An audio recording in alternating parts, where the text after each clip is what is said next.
Imagine a headline in the New York Times. Yemen arrests former prime minister, top satirist, political commentator from the opposition party, raids home of top journalist. This is unacceptable, the State Department writes. Steve Bannon is under indictment, top political commentator for the opposition party. James O'Keefe, top political journalist, is under 3 separate federal investigations, top journalist. Satirist Douglas Mackey made a meme making fun of Hillary Clinton. He's probably going to face 10 years in jail, just got convicted by a jury of his peers for a meme. Former president indicted. We would sanction foreign countries for what we're doing to ourselves. We would put people up in front of the UN for saying this is unacceptable, tyrannical, banana republic behavior for what we are doing to ourselves. We would send hundreds of billions of dollars to go fight Putin because he's an authoritarian thug, because he locks up political dissidents. I'm no fan of Putin. Hey, newsflash, New York Times, we're locking up. Thank you, Mr. Chairman. Mr. Patel, before you joined the FBI, you had very strong opinions about what the FBI was hiding regarding Jeffrey Epstein. In a September 2023 interview with Glenn Beck, you said the Black Book is under the, quote, direct control of the director of the FBI. In December 2023, you said, let us know who the pedophiles are. Even for a short time after becoming FBI director, in February of 2025, you tweeted, quote, there will be no cover-ups, no missing documents, no stone left unturned. In June, you told Joe Rogan, quote, we've reviewed all the information, we're going to give you every single thing we have and can. But then suddenly in July, everything changed. You and Attorney General Pam Bondi released one video and said that there was nothing more to see. Your July memo says you uncovered more than 300 gigabytes of data and physical evidence, but that you had decided no further disclosure would be appropriate or warranted. That is a quote. I think what happened, Mr. Patel, is that suddenly you discovered that Donald Trump's name was all over these files, and you started a giant cover-up. So you are under oath, Mr. Patel. You just testified to Mr. Swalwell that you did not speak to the president about the Epstein files. To your knowledge, did Attorney General Pam Bondi speak to the president about what was in the Epstein files? I can't speak for Attorney General Pam Bondi. So to your knowledge, you don't have any information. The question was, do you have any knowledge? Do you have any knowledge? I can't speak. You are refusing to answer the question, so let me tell you that the Wall Street Journal reported that in May, Bondi told Trump that he was in the Epstein files, and at the same meeting said that the DOJ did not plan to release the files. Yesterday, you testified to Senator Kennedy that there was, quote, no credible information that Epstein trafficked girls to anyone else, and that you have, quote, continuously and publicly asked the public to come forward with more information, and we'll look into it. Today, in response to Mr. Massey's question, you appeared to say that the survivors were not credible. These are survivors. That's not at all what I said. Okay, great. I'm going to ask you this in a second, but let me tell you about the survivors, and let's bring them up here into the room. These are women who came to the Hill and testified that they were groomed and raped at the age of 14 and 16 years old, and they called to meet with the president and to meet with the FBI and to have people investigate their claims. Some of them have never testified before. If you are so interested in getting the public to submit any information, why have you not met with them? You said you haven't met with them. Have you met with them? I'll give you one more chance. My job as the FBI director is to invite Is the answer yes or no to whether or not you met with these women who were sexually abused and raped? Any insinuation by you or any people on your side that I am not manhunting child predators and sex traffickers, just look at the stats. And you talk about cover-ups, man. Mr. Chairman, you talk about cover-ups. And I will take as much time as I Where want. were you during the Obama and Biden administrations when these so-called cover-ups were going on? Director, the first time you saw Donald Trump's name was in the Epstein files. Did you close the files or keep reading? I have reviewed not the entirety of the files, so I have... You haven't reviewed all of the Epstein files? Personally, no. You're the director of the FBI. This is the largest sex trafficking case the FBI has ever been a part of. Buck stops at the top, and your testimony today is you have not reviewed all the files. What I've been doing is been busy providing the safest country this country has seen in modern U.S. history in historic speed, because the men and women of the FBI are given the resources to reduce the homicide rate, to reduce the drug trafficking rate, to reduce the amount of children that are being trafficked and the number of It sounds like pedophiles those that we've children being arrested trafficked record appreciate high. the director reviewing the files. You said you don't know the number of times Trump's name appears in the files, so it could at least be 1,000 times. Is that right? The number is a total misleading factor. We have not the released number at least anyone's be 1,000 name times. that we have not released anyone's Could it name in at the least Epstein be files 1,000 that times? has not been credible. Director, And could it at we have least be 1,000 released times? every piece of legally permissible information. Okay, you can so- characterize the numbers however you want it. Claiming my time, Director. It sounds like if you don't know the number, it could at least be 1,000 times. Which It's not. leads me- It's not. Is it at least 500 times? No. Is it at least 100 times? No. Then what's the number? I don't know the number, but it's not that. Do you think it might be your job to know the number? My job is to provide for the safety and security of this country. My job is not to engage in political And that innuendo includes protecting so you can sexual go out to the assault victims. sticks and get your 20-second hit in your fundraising reclaiming my article. time, But Director. keep going, reclaiming your time, because the Director, people of California If are Trump- being if the underserved by president- your if representation. The president is not implicated. Why not release everything that involves We him? have released everything, the president and anyone else's side, that is credible and lawfully be able to be released. Your fixation on this matter and baseless accusations that I'm hiding Also child Mr. Massey's pedophiles is disgusting. interest. Anyone that says that needs to look at the stats alone.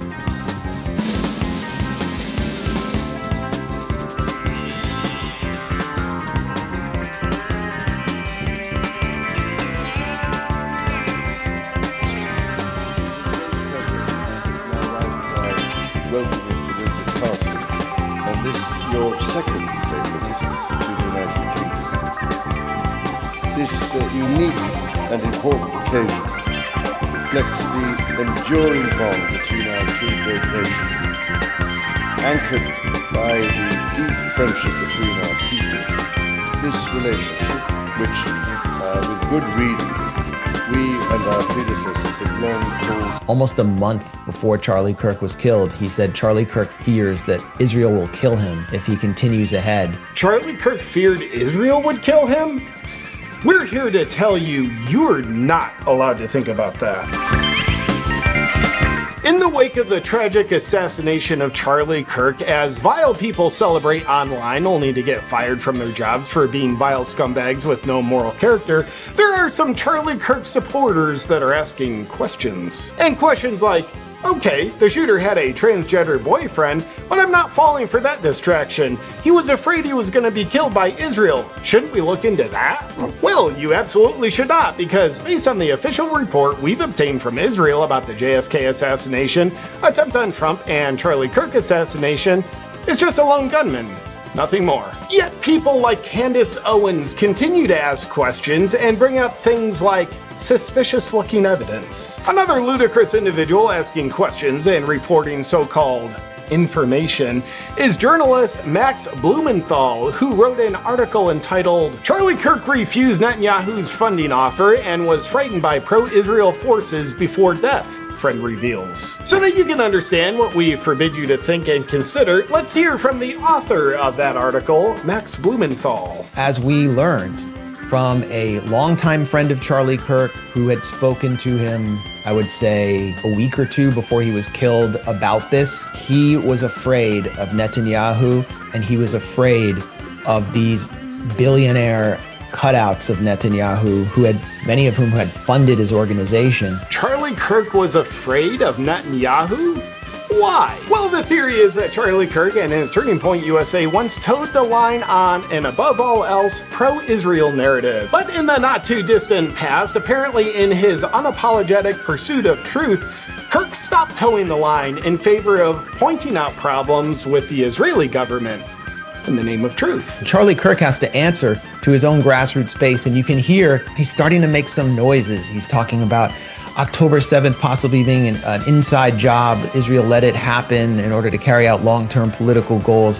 He starts to question whether Jeffrey Epstein was an Israeli Mossad agent. So he says, but Charlie Kirk would never really implicate Israel in anything.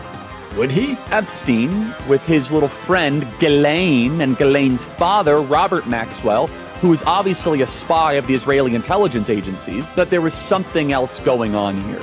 Epstein was not some sort of whiz-kid hedge fund manager. Epstein was playing a part. Epstein was a LARPer. Oh. Well, tying Epstein and Maxwell to Israel is something we've always told you you're forbidden to do. Turns out Charlie did it, though. So there was allegedly backlash from Charlie's donors about this, as his donors so wisely tried to persuade a guy who stands for free speech into not saying anything negative about Israel. Makes a lot of sense. More on that from Candace Owens. Seriously, he was so good at doing imitations and accents. Anybody, any imitation, any accent, he was just on the money. And all we did was laugh. It's all you can do and laugh. People were just so crazy all the time. When I was reading through the chat today, I was just laughing with just tears in my eyes, thinking of the many road trips that we took, so many hours spent just talking trash to one another, making fun of one another. One of the best moments that I can think of, and there's so many to choose from, was we were driving through Colorado, and I put on a Kanye song, on my playlist, and Charlie goes, Is this Jay-Z? I almost made him pull over the vehicle. I was like, are you kidding me? Okay, I understand that you don't do culture, but come on. You don't know the difference between Jay-Z and Kanye. And he didn't. And I explained to him the difference. I was like, okay, no, you gotta get into some Kanye West music. Next thing you know, Charlie's really getting into some Kanye West music. He's running 10 miles a day. He got really into running. And he's texting me about how great it is. There's this text, Charlie. He's like, yes, it's my new favorite song. And he just loved it. Kanye's Power kind of became our theme song for the tour. I have no idea why, but that was our hype song before we went on stage.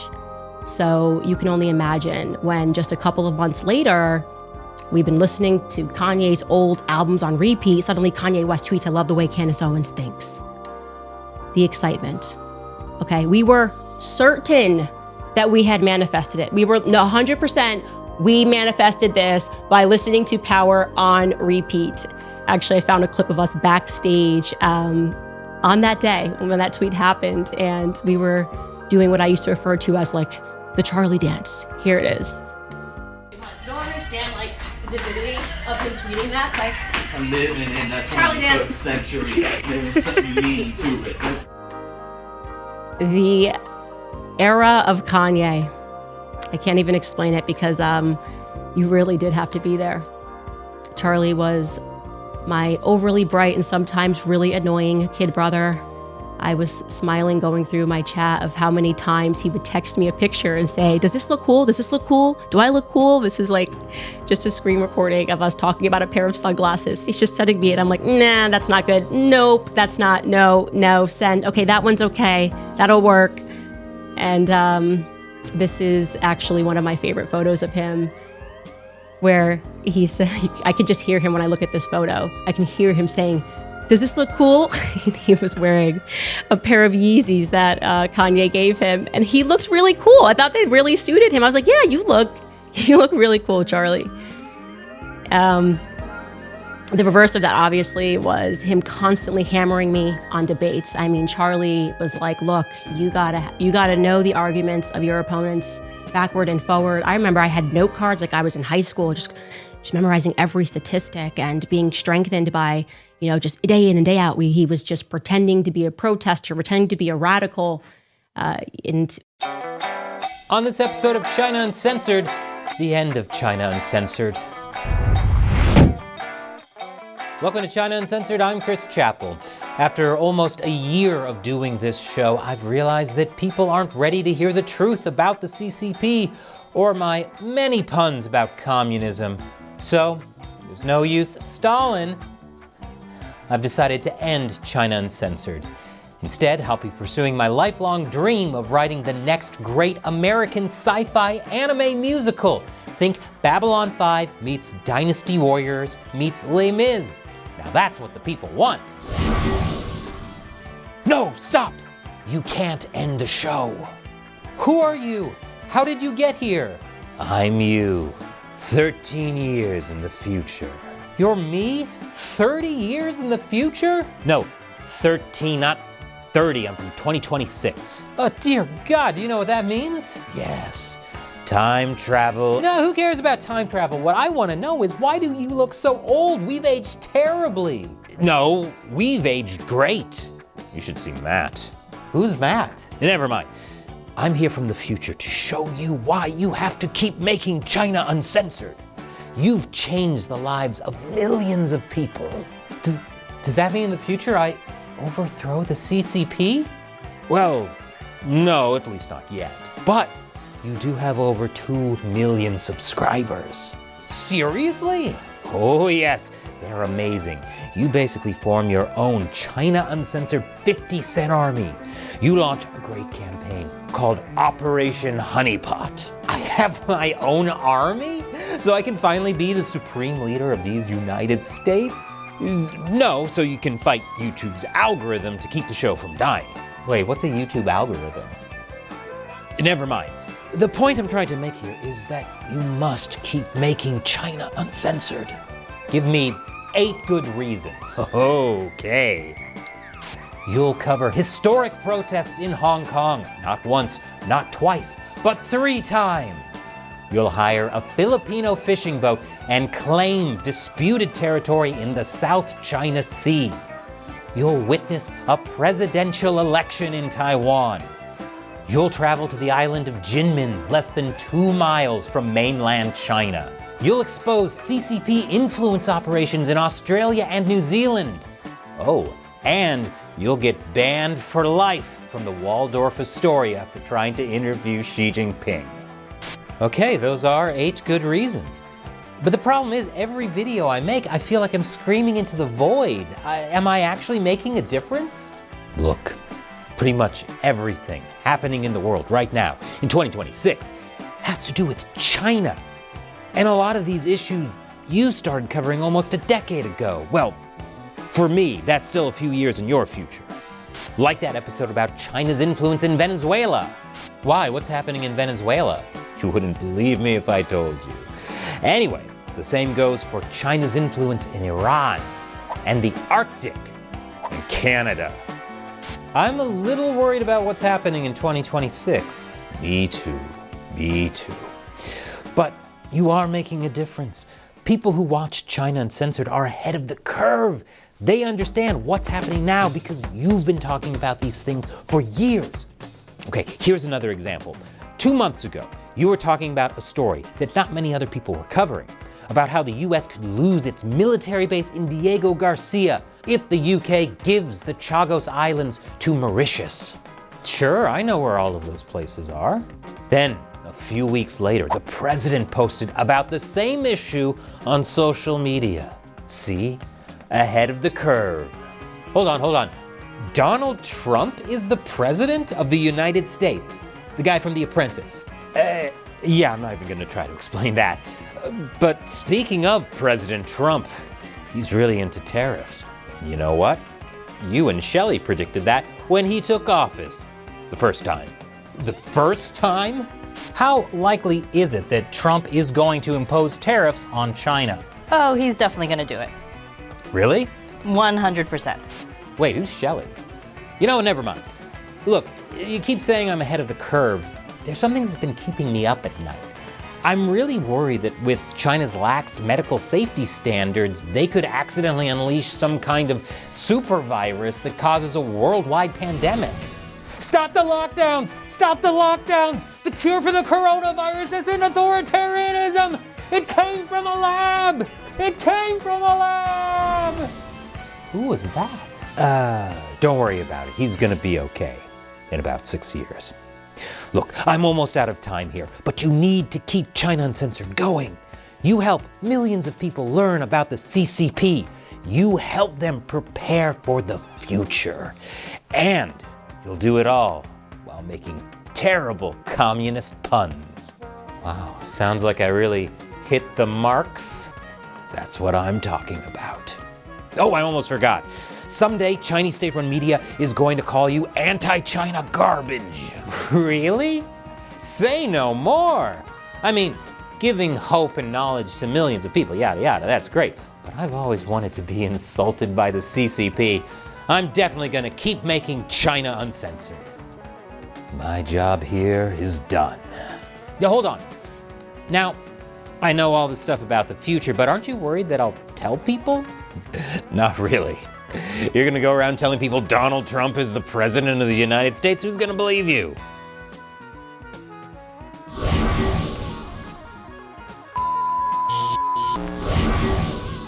Wow, that was close. I managed to save China Uncensored from the past, but it's not over. I still need to save China Uncensored now and in the future. And for that, I need your help. A year ago, we launched Operation Honeypot. That was in response to a steep, unexplained drop in YouTube views. The same thing happened to other anti-CCP YouTubers. You've probably heard of China's massive ghost cities. You know, those huge developments with glittering skyscrapers, huge apartment blocks seemingly springing up out of nowhere. Everyone seems to point to them as examples of waste and corruption. And you know what? They'd be right. But what if I told you that there are villages in China far more terrifying than ghost cities? Not empty places, but poisoned ones. Whole towns where people didn't leave by choice, they were wiped out by very, very scary things. And even sinister government-run experiments gone wrong. And when it got way too embarrassing or too terrifying for the public to know about, the Chinese government did what it always does best. It erased them. These aren't ghost cities. These are death villages.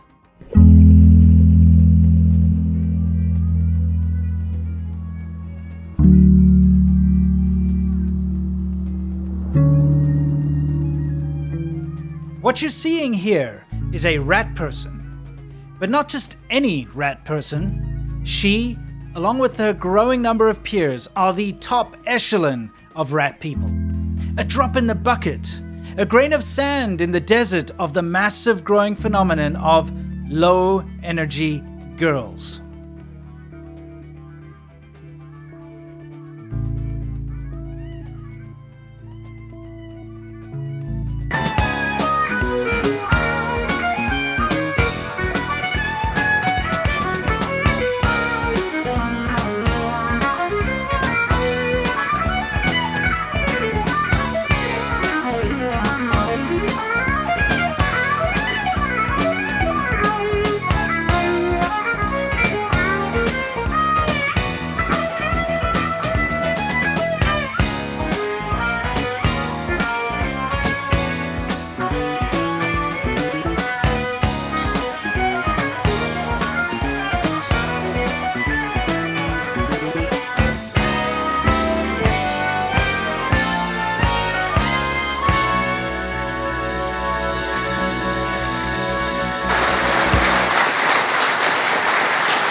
Your Majesty, Melania and I are deeply grateful to you and Queen Camilla for your extraordinary graciousness. And to William and Kate, thank you so much. It's been so great being with you today. Thank you very much. It's a singular privilege to be the first American president welcomed here. And if you think about it, it's a lot of presidents, and this was the second state visit, and that's the first, and maybe that's going to be the last time. I hope it is, actually. But this is truly one of the highest honors of my life. Such respect for you and such respect for your country. Gentleman represents for his graciousness. Today, the Republican House majority brought to the floor a resolution honoring, quote, honoring the life and legacy of Charlie Kirk. Charlie Kirk's assassination was a horrific and vile attack and incident of political violence. And condemning the depravity of Kirk's brutal murder is a straightforward matter, one that is especially important to help stabilize an increasingly unsafe and volatile political environment where everyday people feel more at risk. We can deeply disagree and come together as a country to denounce the horror of this killing. And it is not a license for the abuse of power and whitewashing of American history. Today's resolution only underscores the majority's recklessness by choosing to author this condemnation and honoring on a purely partisan basis, instead of uniting Congress in this tragedy with one of the many bipartisan options to condemn political violence and Kirk's murder, as we did with the late Melissa Hortman. Instead, the majority proceeded with a resolution that brings great pain to the millions of Americans who endured segregation, Jim Crow, and the legacy of bigotry today. We should be clear about who Charlie Kirk was. A man who believed that the Civil Rights Act that granted Black Americans the right to vote was a mistake. Who, after the violent attack on Paul Pelosi, claimed that, quote, some amazing patriot, unquote, should bail out his brutal assailant. And accused Jews of controlling, quote, not just the colleges, it's the nonprofits, it's the movies, it's Hollywood, it's all of it, unquote. His rhetoric and beliefs were ignorant, uneducated, and sought to disenfranchise millions of Americans, far from the working tirelessly to promote unity, unquote, asserted by the majority in this resolution. It is equally important that Congress does unite to reject the government's attempt to weaponize this moment into an all-out assault on free speech across the country, all in the name of Charlie Kirk. President Trump and the FCC are now cynically threatening to shut down ABC and any outlets who give airtime to the administration's political critics. This is a disgusting attack on the American people and the very First Amendment rights that define us as a country. It is also the ABC Corporation's responsibility to refuse to embolden and participate in this corruption and escalation of censorship. We continue to pray for Mr. Kirk's family and loved ones in the wake of this terrible act. I am thinking especially about his children and his wife, whose grief cannot be measured. And with that, I yield back to the gentleman. I bid the lady good day. And shortly before Charlie arrived on campus, the day he was assassinated, a staff member texted him that there were many critics and students who were opposed to his views, and rather strenuously in the crowd. And that actually made him feel good, because he wanted to convince them. He understood. He really did. He understood what was right, and he was right about that. A lot of it was based on common sense, by the way. Charlie wrote back to the staff member saying, I'm not here to fight them. I want to know them and love them, and I want to reach them and try and lead them into a great way of life in our country.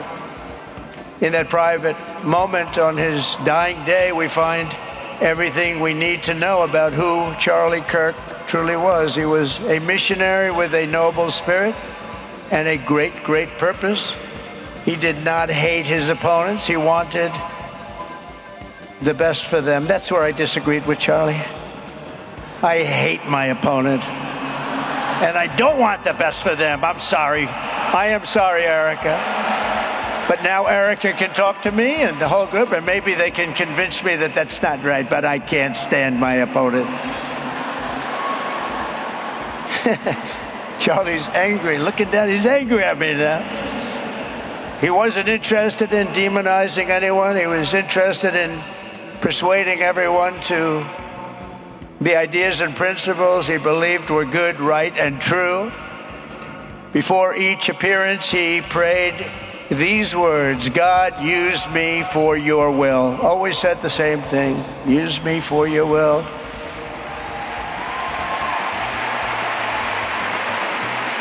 And that is exactly what God did. when you think, that's exactly what he did. The more success Charlie had, and he was getting more and more successful, the more dangerous his mission became. On campuses all over the country, his quest for open dialogue was met with menacing hate. There were bomb threats, pulled fire alarms, and countless rage-filled radicals who tried to shout him down. It was nasty. I used to say, Charlie, this is nasty stuff you're doing. At one event, police had to build barricades to protect students from an angry mob of thugs. Many of these people, by the way, are paid a lot of money to do this. They're agitators. They're paid agitators. Remember that? When you see they all have the same beautifully printed sign, every sign is identical, comes out of a top-level print shop. That's not the signs that are made in somebody's basement. Those are paid for by very bad people, and hopefully we're going to be finding out through the DOJ who those people are.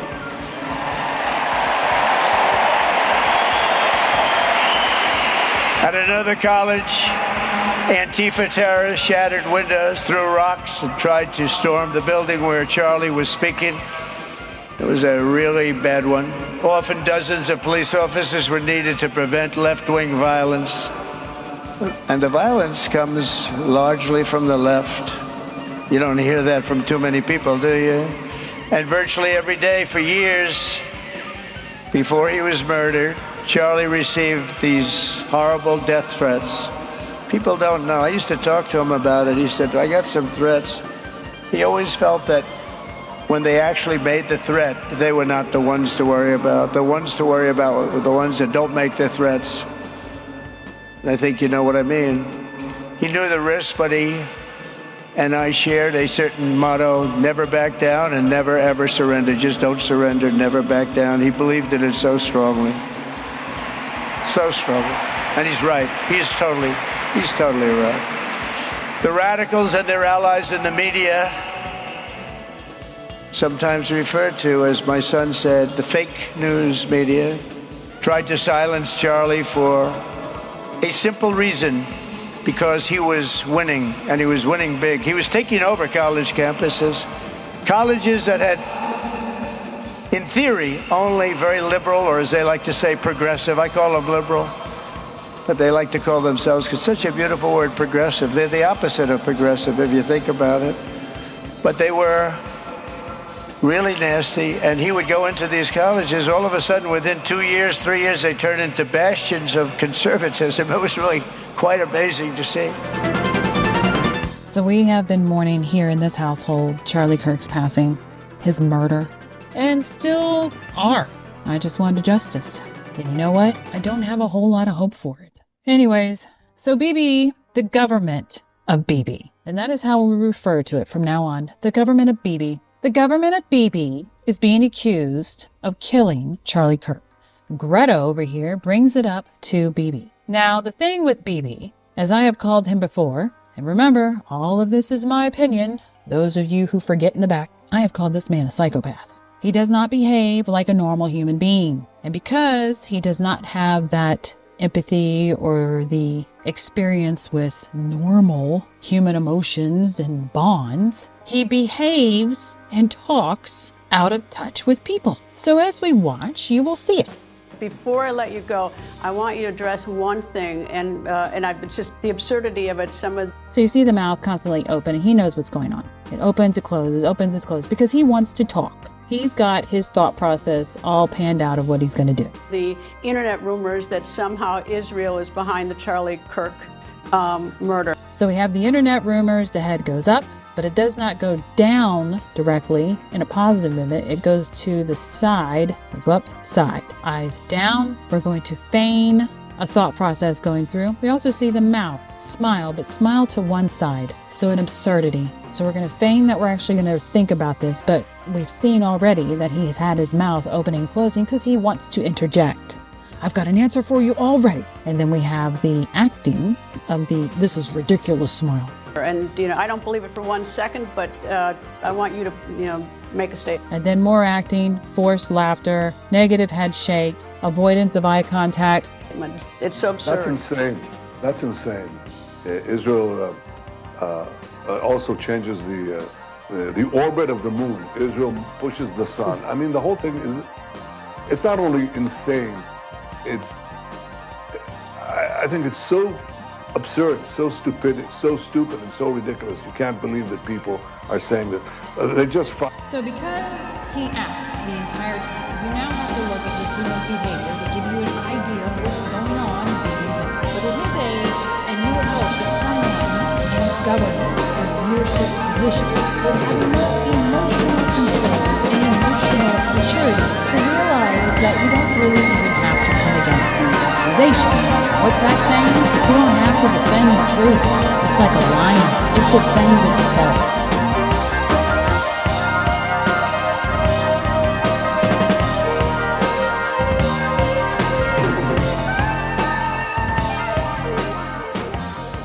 So here we see the syringe needle going in and the lipid nanoparticles coming out. Probably 3 to 6,000 billion per injection. 3 to 6 trillion. And the body's never seen lipid nanoparticles before you had your first mRNA vaccination. These are completely new to the human body. And they circulate around in the blood. Here we see it going through a blood vessel, circulating around with the much larger erythrocytes, the red blood cells.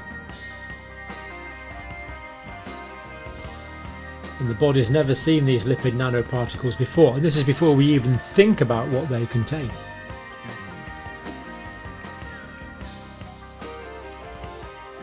Nano means very, very small.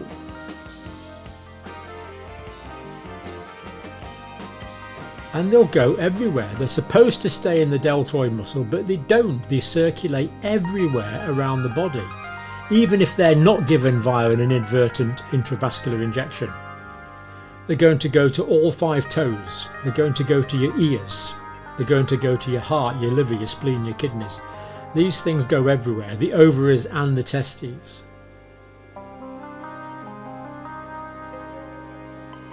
Then when they come to a cell, they'll go inside the cell, this process called endocytosis. And this modified foreign RNA will end up inside the cell, as will the lipid nanoparticle itself, into the wall of the vascular endothelium, the linings of the blood vessels. And because the RNA is in this lipid nanoparticle, it avoids the immune system. So will contaminating DNA avoid the immune system and be transported straight into our cells. Any contaminating DNA will be carried very, very efficiently by the lipid nanoparticles into the cells. And we know they go everywhere because this one's been labelled with luciferase, which gives off the light.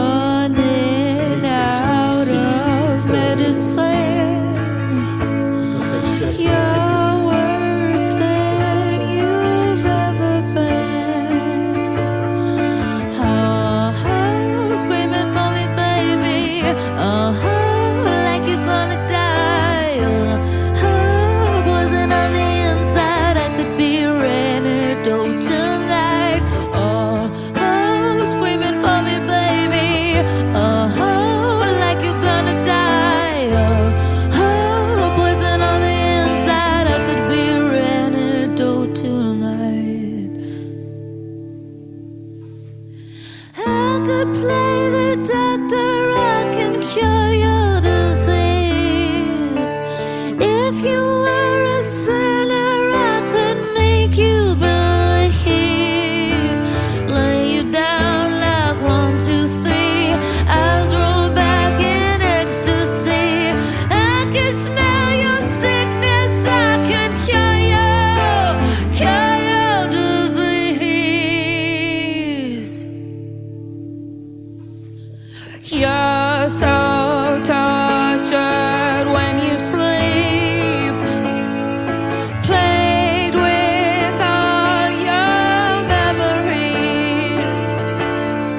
On the heels of releasing this story, I wanted to emphasize just how touching it was for me to see Erica Kirk stand on stage in front of those 74,000 people in a stadium and say that she forgives the assassin who killed her husband, Charlie Kirk. I actually took this photo standing right in front of her when she did that, and I wept.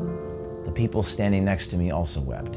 In the couple days that followed since that Sunday, it dawned upon me that equally as important as forgiving those who trespass against us is for those of us, the living, to achieve justice and accountability for the bad actors behind the scenes corrupting this country.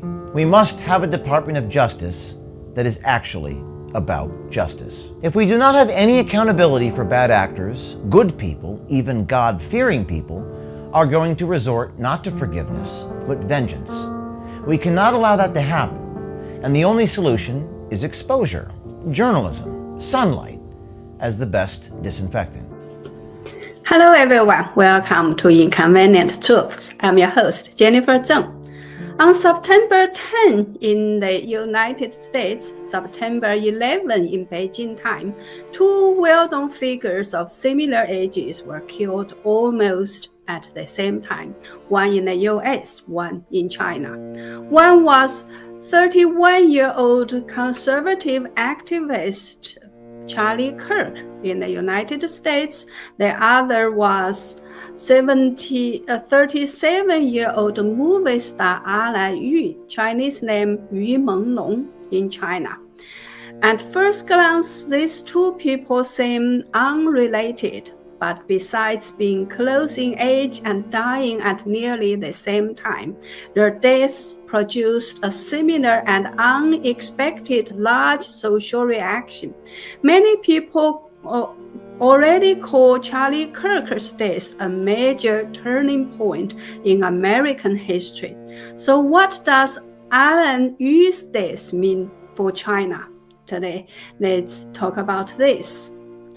𝚑𝚘 was born on June 15th, 1988, and 19.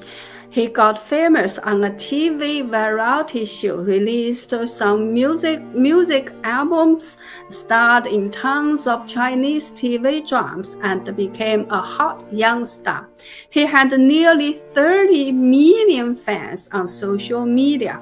I've personally watched a 58-episode big TV series he was in, Eternal Love. Many rumors spread online. Accounts differ in detail, but the basic story many people shared was similar. That at a party he was forced to drink until he was drunk. That powerful men who, like young male beauty, assaulted him. And some said he was gang raped, and that because he resisted, he was thrown out the window and died from the fall. Some netizens posted that what they said were videos of him being thrown out of the window and audio of his screams while being tortured. Then a list of 17 people said to have attended that party circulated online. A person on the list was claimed to be the private son of a top CCP figure, the unofficial number 2 in the party, 𝚅𝚒𝚍𝚘, a trusted ally of Xi Jinping. People put photos of that attendee next to 𝚅𝚑's photo and said they look alike. There was also a claim that 𝚑𝚘 had uncovered how top party elites laundered money through the entertainment industry and moved it out of China. And that he kept the evidence on a USB stick.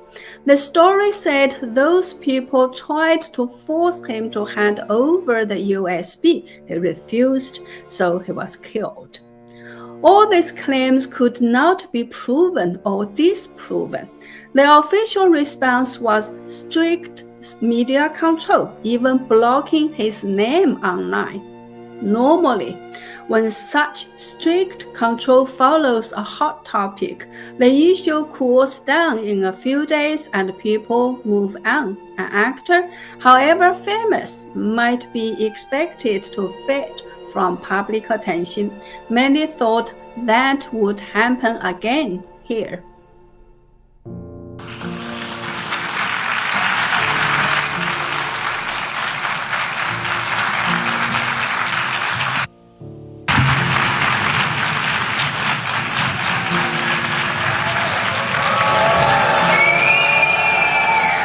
Please, order in the hall. Please, order in the hall.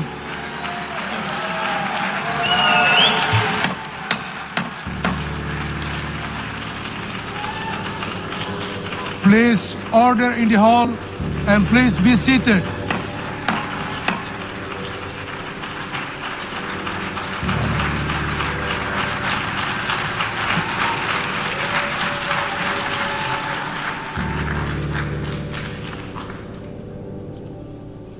Mr. President,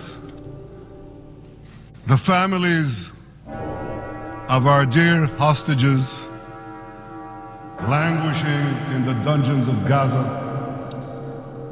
Information is power, which is why information has always been stuck in a tug of war between the elites and the masses. We're in one of those moments right now.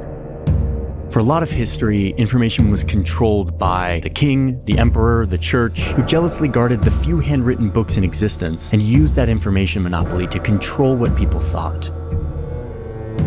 Then there was this German inventor who created a device that covered little metal words in ink and pressed them onto paper. The power of information was unlocked to the masses. Not just in Europe, China had been doing this printing press thing for a long time. Suddenly the kings and the church were losing control of the narrative, which led people to question the church's story, leading them to new discoveries and creations, an explosion of new ideas, rethinking who should rule them, a revolution brought on by words on a page, recorded and openly passed around. Information is indeed power. The authors of the American Revolution recognized just how vital all of this was, and right at the beginning they wrote in that the government can't control the flow of information from the press, that it was sacred. It's what had made this revolution possible. Information is power, and look at all of this power pouring out to the masses every day on cheap gray paper. But the elites didn't suddenly stop trying to control information. Here they are again, looking to control the story and influence society, and succeeding quite well. Soon, the press wasn't just a press, it was information traveling in waves through the air. First, just the sound of a voice, but then moving images appearing to millions of people live. He wanted to see his favorite television program, which starts at 7 o'clock. Information just got a lot more powerful. And with time, it was controlled by the few big corporations that could afford all the expensive infrastructure required to make this magic work. Or, in some places, controlled by a regime who manipulated what people believed, what they were allowed to know, who they were allowed to be. Information is power. By the mid-20th century, here in America, even though information still flowed through just a few big companies, those companies took the responsibility seriously, partly because they weren't under intense pressure to chase profits, but partly because the federal government would take away their license if they didn't clearly show that they were serving the public interest with fair, balanced journalism. This wasn't just an expectation, it was a policy enforced through the fairness doctrine. So the big networks reported the facts. This guy was called the most trusted man in America. And that's the way it is. Friday, March. The nation shared a common reality and definition of truth, power held by the people. Oh, but here come the money people again. In the 1980s, the haters of government regulation killed the fairness doctrine, and very quickly journalism shifted from a public service into a full-on profit-maximizing business once again. The content started running non-stop, 24 hours, optimizing for attention, ratings, opinions, and deprioritizing truth and substance. Once again, powerful people are trying to control the information, but not for long. Happy 2000! Are you kidding? I can't go another day without the internet. The internet was a big moment for this tug of war. It was the ultimate democratizer of mass communication. It even promised to end this tug of war altogether, end the cycle of powerful people always trying to control the flow of information. Kings and priests back then, media moguls and financiers now. This is the most humble day of my life. Was their reign over? You can find anything from planning a vacation to MTV or real-time live audio. The net is fabulous. Journalists at the time observed that, quote, nobody owns the internet. No single organization controls it. This could be the end of, quote, choking the flow of information because the internet, quote, celebrated the right to speak and be heard. And those predictions start coming true. It's looking like a single video can spark a revolution. Young people huddled around a computer sending 140 characters can lead that revolution. Secrets are exposed, abuses and corruption are instantly seen by millions. Accountability, transparency, powerful stuff outside the control of the gatekeepers. There was a sense that the internet would lead to this revolution, to a, quote, more rational, less dogmatic approach to politics. For the world's information was being liberated, and so are we.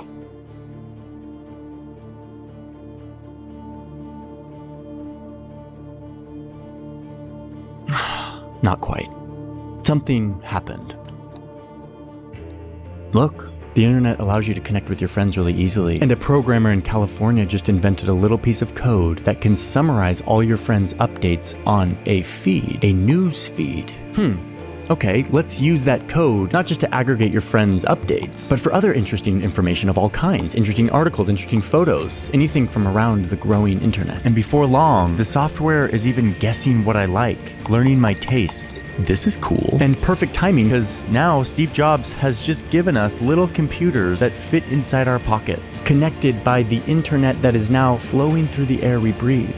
We have access anywhere we go. And that little computer brain running this newsfeed continues to ensure that I will be getting everything I want, or at least everything I can't stop looking at. It starts to show me a reality that is tailor-made for me, one that confirms my identity, one that demonizes people I disagree with, echoes my opinions. And soon, I'm making a whole career off these algorithms. And yes, I have to make these faces sometimes to get people to click, but I'm able to publish in-depth journalism, stuff that would never fly in the old media world, but now is finding millions of people who want to learn about the world. This makes me feel a deep appreciation for the internet and the algorithms that helped give me a career.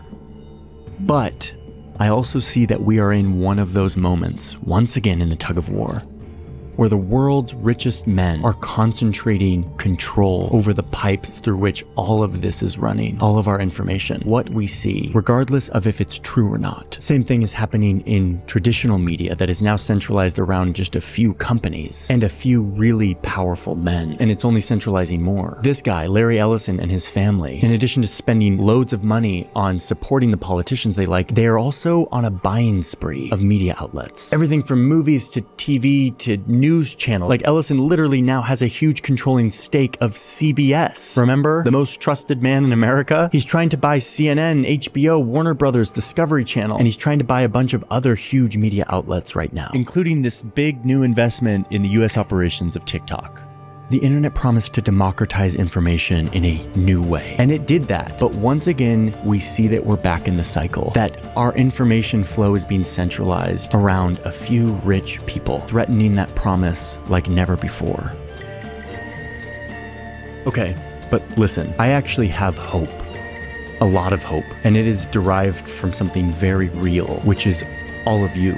Millions and millions of people who show up from all around the world week after week to watch and engage with in-depth, curiosity-driven journalism to better understand the world. I don't think the promise of the internet is dead. I just think it's in the middle of being hijacked, and we want to create a place where we can start to take it back. How did these guys not know this was taking place? So I've been to Israel many times. The whole country's a fortress.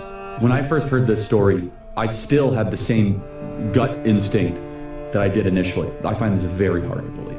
I've been to that Gaza border. You cannot go 10 feet without running into a 19-year-old with an AR-15 or an automatic machine gun that's an IDF soldier, right? The whole country is surveilled. And so let me just kind of go through this. We don't talk about Israeli politics very often, and most Americans don't know this. The last 9 months, Israel was on the brink of civil war. It's not an exaggeration. This judicial stuff, there were hundreds of thousands of Israelis taking to the streets because Bibi Netanyahu is basically redefining the Israeli constitution. That's not an exaggeration, right? He said the judicial branch has too much power. There were protests planned this week against Netanyahu, where they anticipated tens of thousands of people to take to the streets. That's all gone, Patrick. Netanyahu now has an emergency government and a mandate to lead. I'm not willing to go so far that saying that Netanyahu knew or there was intelligence here, but I think some questions need to be asked. Was there a stand down order? Was there a stand down order? 6 hours? I don't believe it. Israel's the size of New Jersey. When I took a helicopter ride from Jerusalem to the Gaza border, it's 45 minutes. 6 hours. They're live streaming the killing of Jews. Did somebody in the government say stand down? That is a legitimate, non-conspiracy question. The whole country is the IDF. The whole country is. Yeah. And you're trying to tell me that they're going to concerts and kibbutzes and schools and by reports 6 hours. Let's say it's 3 hours. That's suspect. Go ahead, Rob. It's also not like a right-wing reporting. This is from the New York Times. The long wait for help as massacre unfolds in Israel. 9 I can't hours. think of a more liberal news outlet than the New York Times. Surely, Your Majesty, you're not telling me that the Jewish lobby in the United States pulls the strings of the presidency. He says American presidents and presidential candidates are too quick to do the bidding of the Jewish lobby. Why, if this is true, why would the President of the United States pay attention to that lobby? They are strong. Strong in what sense? They are controlling many things. Controlling what? Newspapers, medias, Your Majesty, banks, finances, and I'm going to stop there. Well, now wait just a second. You really do believe they make the media reflect their view of foreign policy? Mm-hmm. Yes. The New York Times, for instance, is owned by the Sulzberger family. Are you suggesting that the New York Times is biased in its treatment of the question of Zionism, Israel's existence, the United States' relationship with the Arab world? I will have to put all the articles of the New York Times written on this subject and draw the conclusion. You can put this to the computer and it will answer you. What you're saying is that, yes, you do believe. Well, let's wait for the answer of the computer. Washington Post. The same. I must say you are speaking with your characteristic candor. As corpses of Palestinian captives poured out of Israel torture dungeons, showing signs of torture and even lynching, CNN's Christine Amanpour was forced by Zionist Big Brother to apologize for stating the obvious truth that Israel captives were returned home in far better condition. So they're releasing the hostages, who Hamas is. And I just want to remind you of these headlines. The cruelest form of torture. Freed Palestinians describe horrors of Israeli jail. So who do you think gets treated worse? The people who are being held by Hamas or the people being held in Israel? The Palestinians being held in Israel or the Israelis being held by Hamas? Turns out it's the people being held by Israel that are receiving way worse treatment than Hamas's hostages. Here's another one. Taken hostage by Israeli military. Freed Palestinian prisoners describe widespread torture. Freed Palestinian prisoners tell horrific grape torture in Israel detention. We all know that. They all know it. They all are proud of it. They would never do that, but they're like, they'll do anything. You know, people that are pro-Zionist, they all do this. Le Monde, this is a French newspaper, says in Israel prisons, hunger and torture are ever present. This is from Israeli returns Palestinian prisoners' bodies with signs of torture, mutilation, and execution. So they're returning dead people, dead bodies, to Hamas, and those Palestinian prisoners have signs that they were tortured, mutilated, and executed. Some of them had their limbs amputated because of the torture. Israel on Wednesday returned the bodies of dozens of Palestinians abducted during the Gaza genocide, showing signs of torture, mutilation, and execution, as one U.S.-based news site reported a description consistent with the testimonies of former prisoners held by Israeli forces over the past 2 years. So far, Israel has returned 90 bodies, dead people, with more expected to be handed over soon as part of the ceasefire agreement reached with Hamas last week. So they killed at least 90 people while they had them hostage. Who did? Israel. Not Hamas. Israel did that. And they tortured them.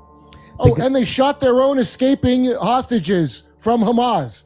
So that's how they treat their own people. What do you think they're going to do to the Palestinians? 100% right. They shoot their own. Israel shot their own hostages. Then let them go.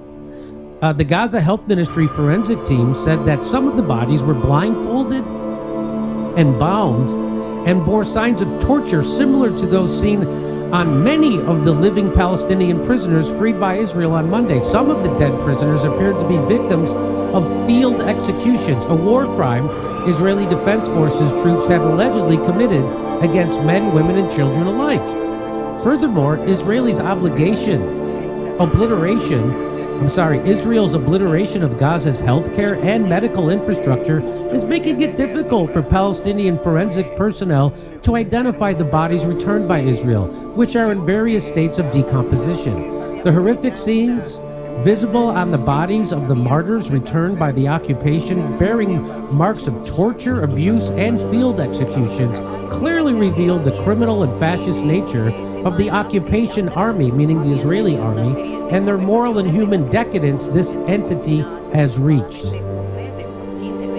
We call upon international rights groups, foremost among them the UN and its Human Rights Council, to document these atrocious crimes, open an urgent and comprehensive investigation into them, and bring the occupation leaders to trial before relevant international courts, as they are responsible for committing unprecedented crimes against humanity in our modern history.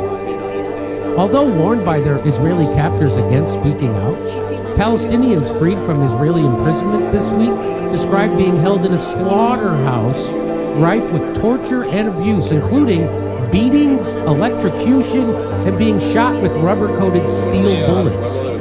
Palestinians imprisoned by Israeli forces, including children, have described being raped. Hello, and thank you for joining us. Stay tuned. Our feature presentation will begin shortly. But first, sit back and enjoy this brief educational video on Earth's disaster cycle. Space weather? Yes, that's right, folks. Turns out the sun could impact Earth much more than we initially thought, and so our good friends with Space Weather News helped put together this educational video to help you understand what has become known as Earth's disaster cycle. Enjoy. Well, hello there, boys and girls. Let's talk about our great big neighborhood pal, the sun. The sun gives us warmth and light, but it also shoots out all sorts of invisible rays and particles. Sounds scary, doesn't it? But don't fret, the Earth wears a protective blanket called the magnetic shield, and it's the very same thing that makes a compass point north. Now here's where it gets interesting. Every so often, Earth's magnetic field gets a bit mixed up. The North Pole can become the South Pole, and the South Pole the North. That's called a geomagnetic reversal. It's happened many times in Earth's long history, and it can make that shield weaker for a while. But Earth isn't floating all alone out there. Our whole solar system is traveling through the Milky Way galaxy. And out in that galaxy is something called the galactic current sheet. Think of it like a big cosmic wave, and every 12,000 years or so, our solar system surfs right through one. And when that happens, oh boy, the sun can really cut loose. Scientists call it a solar micronova. That's a sudden burst of energy, stronger than anything we've seen in modern times. It could shake up Earth's crust, stir the seas, and cause some very dramatic changes indeed. Now this all sounds very alarming? Yes. Not to worry. That is just Earth's disaster cycle. We'll all probably be long gone when this is predicted to happen, sometime around the year 2040.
6,000 years ago, and it was one of the minor events.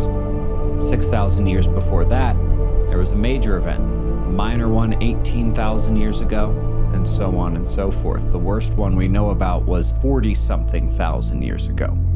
But essentially they're happening approximately every 6,000 years, again with the really bad ones happening every 12,000 years. We're 12,000 years since the last bad one, 6,000 years since the last minor event, meaning we are perfectly due in time for another one, and everything we would be expecting to see if it was happening again now is in fact already taking place. The magnetic poles of Earth are moving. The magnetic field is weakening. This process is accelerating faster and faster over the last several decades.